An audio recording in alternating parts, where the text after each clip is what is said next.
શું વડાપ્રધાન નરેન્દ્ર મોદી આગામી જુલાઈ મહિનામાં ઈરાનના સુપ્રીમ લીડર અલી ખામનેઈના અંતિમ સંસ્કાર એટલે કે જનાઝામાં સામેલ થશે? આ એક એવો સવાલ છે જેના પર અત્યારે સમગ્ર વિશ્વના રાજદારી નિષ્ણાતો નજર રાખી રહ્યા છે. આ વર્ષે ફેબ્રુઆરી મહિનામાં અમેરિકા અને ઇઝરાયલના એક મોટા સૈન્ય ઓપરેશન દરમિયાન અલી ખામનેઈનું અવસાન એટલે કે મોત નીપજ્યું હતું, જેમણે 36 વર્ષ સુધી ઈરાનના સર્વોચ્ચ નેતા તરીકે શાસન કર્યું હતું. આ લાંબા સંઘર્ષના અંતે હવે જ્યારે યુદ્ધ વિરામનો રોડમેપ જાહેર થઈ ગયો છે, ત્યારે ઈરાન પ્રશાસન દ્વારા આગામી 4 થી 9 જુલાઈ દરમિયાન તહેરાનથી મસદ સુધી વિધિપૂર્વક અંતિમ યાત્રાનું આયોજન કરવામાં આવ્યું છે, એટલે કે જનાઝા કાઢવામાં આવશે. આ ઐતિહાસિક અંતિમ સંસ્કાર માટે ઈરાન સરકાર દ્વારા વડાપ્રધાન નરેન્દ્ર મોદીને પણ એટલે કે આપણા પીએમ મોદીને પણ સત્તાવાર પ્રોટોકોલ મુજબ આમંત્રણ મોકલવામાં આવ્યું છે. આમંત્રણ બાદ ભારતની વિદેશ નીતિ અને મિડલ ઇસ્ટના સમીકરણો કઈ દિશામાં જશે તે અંગેના તમામ સત્તાવાર પાસાઓ આજે આપણે આ મહત્વપૂર્ણ એપિસોડમાં પોઈન્ટ ટુ પોઈન્ટ સમજશું. નમસ્કાર મિત્રો, હું છું દિનેશ ઝાલા અને વિડીયોમાં આગળ વધતા પહેલાં હજુ સુધી તમે અમારી ચેનલને સબસ્ક્રાઇબ નથી કરી તો તુરંત કરી લેજો, કારણ કે આ ચેનલ પર ભારતીય રાજનીતિ અને આંતરરાષ્ટ્રીય રાજનીતિના સચોટ અને સાચા સમાચાર પ્રોવાઈડ કરવામાં આવે છે. મિત્રો, આંતરરાષ્ટ્રીય મીડિયા રિપોર્ટ મુજબ ઈરાનના રાષ્ટ્રપતિ મસૂદ પેઝેશકિયા 23 જૂનના રોજ નવી દિલ્હીને આ સત્તાવાર આમંત્રણ પાઠવ્યું છે તેવા સમાચાર સામે આવ્યા છે. જોકે રાજદારી પ્રોટોકોલ મુજબ ભારત સરકારે હજુ સુધી આ પ્રવાસ અંગે કોઈ પણ સત્તાવાર જાહેર કે પુષ્ટિ કરી નથી. વિદેશ નીતિના નિષ્ણાતોના મતે આવા સંવેદનશીલ વૈશ્વિક મામલાઓમાં મૌન જાળવવું એક સામાન્ય પ્રક્રિયા છે. ભારત અત્યારે બહુપક્ષીય સંબંધોના અત્યંત મહત્વપૂર્ણ વળાંક પર છે. એક તરફ ઈરાન સાથે ભારતનો દાયકાઓ જૂનો મજબૂત સંબંધ છે, જેમાં ચાબહાર પોર્ટ પ્રોજેક્ટ સામેલ છે, જે ભારતને પાકિસ્તાનથી બાયપાસ કરીને અફઘાનિસ્તાન અને મધ્ય એશિયા સુધી સીધો વ્યાપારી માર્ગ પ્રદાન કરે છે.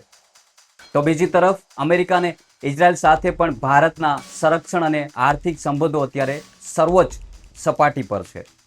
આથી ભારત વૈશ્વિક મંચ પર પોતાના તમામ હિતોને ધ્યાનમાં રાખીને જ કોઈ પણ સત્તાવાર નિર્ણય લઈ શકે છે. આ ભૌગોલિક રાજકીય પરિસ્થિતિ વચ્ચે પાકિસ્તાનના વડાપ્રધાન શાહબાઝ શરીફ આ જનાઝામાં સામેલ થવા માટે ઈરાન જાય તેવી પ્રબળ સંભાવનાઓ આંતરરાષ્ટ્રીય મીડિયામાં જોવા મળી રહી છે, કારણ કે પાકિસ્તાન આ ક્ષેત્રમાં ઈરાન સાથેના પોતાના દ્વિપક્ષીય સંબંધોને વધુ મજબૂત કરવા ઈચ્છે છે. આ તરફ ભારતમાં પણ શિયા સમુદાયના નાગરિકો માટે અલી ખામોઈ એક ધાર્મિક પ્રતીક સમાન હોવાથી જનભાવનાઓ પણ જોડાયેલી છે.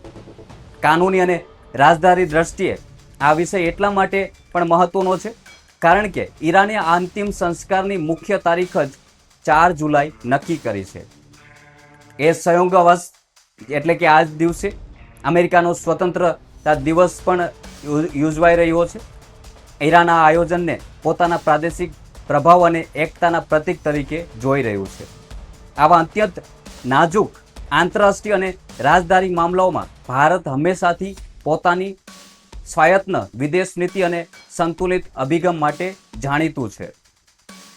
ઇતિહાસ પર નજર કરીએ તો વર્ષ 2024માં જ્યારે ઈરાનના તાત્કાલિક રાષ્ટ્રપતિ ઇબ્રાહિમ રાયસાનુનું એક હેલિકોપ્ટર અકસ્માતમાં અકાળે અવસાન થયું હતું, ત્યારે પણ ભારત સામે આવી જ રાજદારી પરિસ્થિતિ ઊભી થઈ હતી.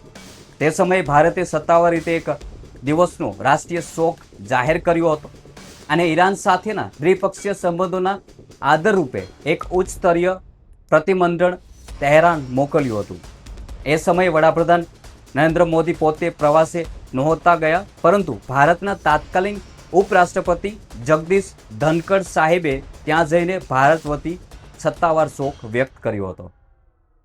વિદેશ નીતિના જે નિષ્ણાતો છે તેમનું એવું માનવું છે કે આ વખતે પણ ભારત આવી જ કોઈ પણ મધ્યમ વર્ગીય કૂટનીતિ અપનાવી શકે છે, જેથી ઈરાન સાથેની મિત્રતા પણ જળવાઈ રહે અને અમેરિકા કે ઇઝરાયલ સાથેના સંબંધો પર કોઈ નેગેટિવ અસર ના પડે. બીજી તરફ આખા ઘટનાક્રમ વચ્ચે પાકિસ્તાન રાજકીય માઇલેજ લેવાના પૂરા પ્રયાસો કરી રહ્યું છે. એટલે કે આમ સામાન્ય દેશી ભાષામાં કહીએ તો બહુ જ હરખપદુડું થઈને કૂદી રહ્યું છે. પાકિસ્તાનના વડાપ્રધાન શાહબાઝ શરીફ આ યુદ્ધ વિરામની મધ્યસ્થાની પ્રક્રિયામાં સક્રિય હોવાના દાવા સાથે ઈરાનના પ્રશાસન સાથે પોતાના સંબંધો ગાઢ બનાવવાની ફિરાકમાં છે. પાકિસ્તાન હંમેશા એવો પ્રયત્ન કરતું આવ્યું છે કે મિડલ ઇસ્ટના દેશો વચ્ચે ભારતને રાજદારી રીતે અલગ થલગ પાડી શકાય. આથી જ ભારત માટે આ ન્યોતાનો સ્વીકાર કે અસ્વીકાર એ માત્ર એક પ્રવાસ પૂરતો જ સીમિત નથી, પરંતુ ક્ષેત્રીય સંતુલન જાળવી રાખવા માટેનું એક સમીકરણ પણ છે. પરંતુ આ બધાની વચ્ચે ઈરાન માટે આ 2 કરોડની ભીડ સાથેનું આયોજન સુરક્ષાની દ્રષ્ટિએ પણ એક બહુ મોટો પડકાર છે. અગાઉ વર્ષ 1989ની આસપાસ જ્યારે ઇસ્લામિક રિપબ્લિકના સ્થાપક યાતાતુલ્લા ખુમૈનીના અંતિમ સંસ્કાર થયા હતા, એટલે કે તેમનો જે જનાઝા કાઢવામાં આવ્યા હતા, ત્યારે અંદાજે 1 કરોડ લોકો એકઠા થયા હતા. અને તે સમયે જે નાસભાગ મચી હતી તેમાં કેટલાય લોકોએ જીવ ગુમાવ્યા હતા.